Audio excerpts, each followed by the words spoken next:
Assalamualaikum warahmatullahi wabarakatuh. Halo, perkenalkan nama saya Siska Wulandari. Saya dari jurusan Pendidikan Agama Islam, Universitas Islam Negeri Antasari Banjarmasin. Nah, pada kesempatan kali ini izinkan saya untuk menyampaikan sedikit materi tentang ayat-ayat dan hadis tujuan pendidikan Islam.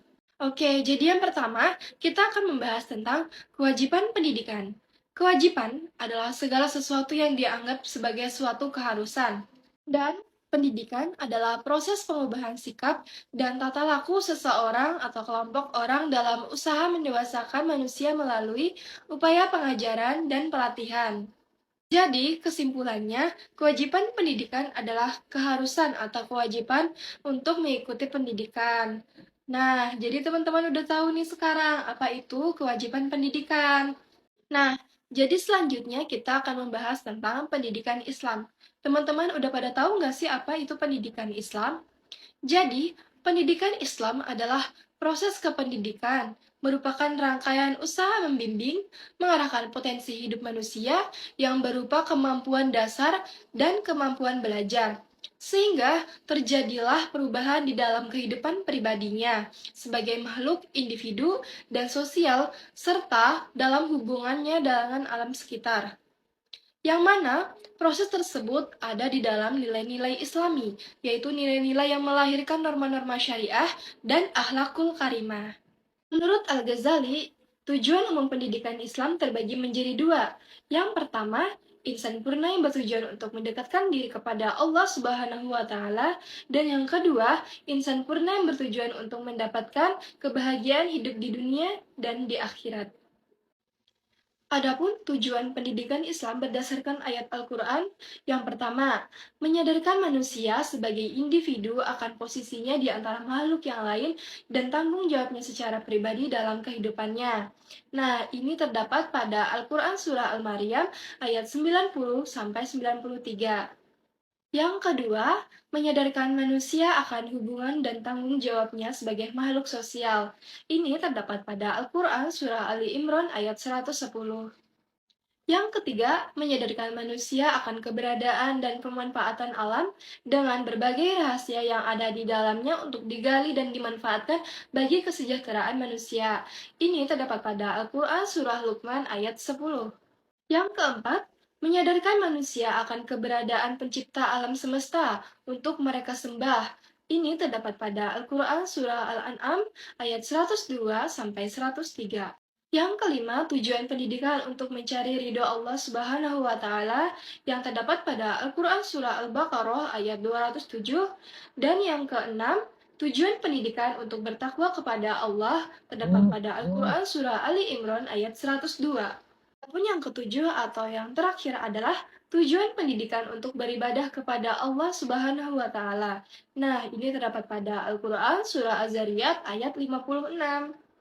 Adapun tujuan pendidikan Islam berdasarkan hadis. Yang pertama, ada kebahagiaan hidup di dunia dan di akhirat. Sebagaimana hadis riwayat Muslim yang artinya, Zuhair ibnu Hab bercerita kepadaku, Ismail yaitu ibnu Ulayya telah bercerita kepada kami dari Abdul Aziz yaitu ibnu Suhaib, ia berkata, Qatadah bertanya kepada Anas, doa apakah yang sering dibaca Rasulullah? Anas pun menjawab, beliau sering membaca doa, Allahumma atina fid dunya hasanah wa fil akhirati hasanah wa qina adzabannar. Ya Allah, berikan kepada kami kebaikan di dunia dan kebaikan di akhirat. Jagalah kami dari siksa api neraka. Yang kedua, beribadah kepada Allah sebagaimana hadis yang diriwayatkan oleh Al-Bukhari yang artinya bercerita kepada kami Muhammad bin Bishar, bercerita kepada kami Gundur, bercerita kepada kami Syubah dari Abi Husin dan Ash'ad bin Salim, keduanya mendengar dari Al-Aswad bin Hilal dari Mu'az bin Ja'bal, ia berkata, Rasulullah Shallallahu Alaihi Wasallam bertanya, wahai Mu'az, tahukah kamu Allah atas hambanya? Mu'az pun menjawab, Allah dan Rasulnya lebih mengetahui. Lalu beliau bersabda, hendaklah mereka beribadah kepada Allah dan jangan sekali-kali menyekutukannya dengan sesuatu apapun. Apakah kamu tahu apa hak mereka atas Allah? Tanya Nabi. Allah dan Rasulnya lebih tahu ya Rasul. Jawab Mu'az lagi. Beliau pun bersabda, Allah tidak menyiksa mereka.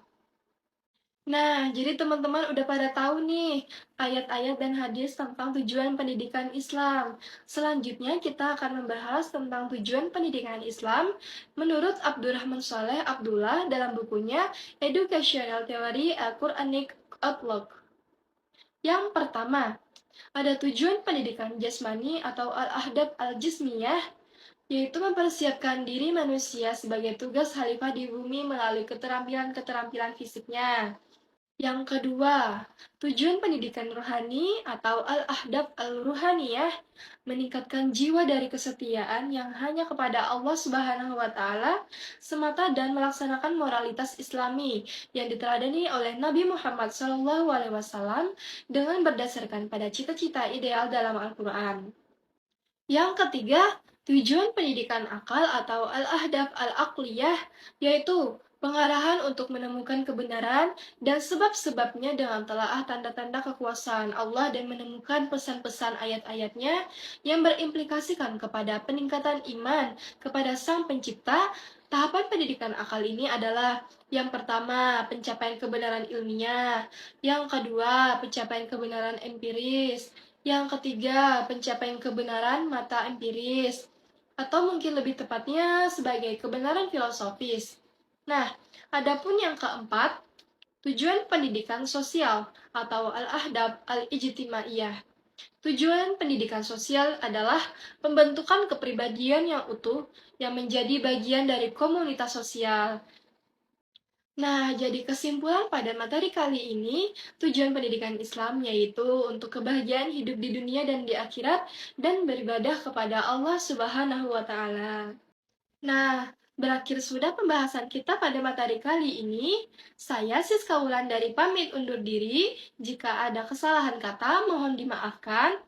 Dan jangan lupa comment and like. Wassalamualaikum warahmatullahi wabarakatuh. See you.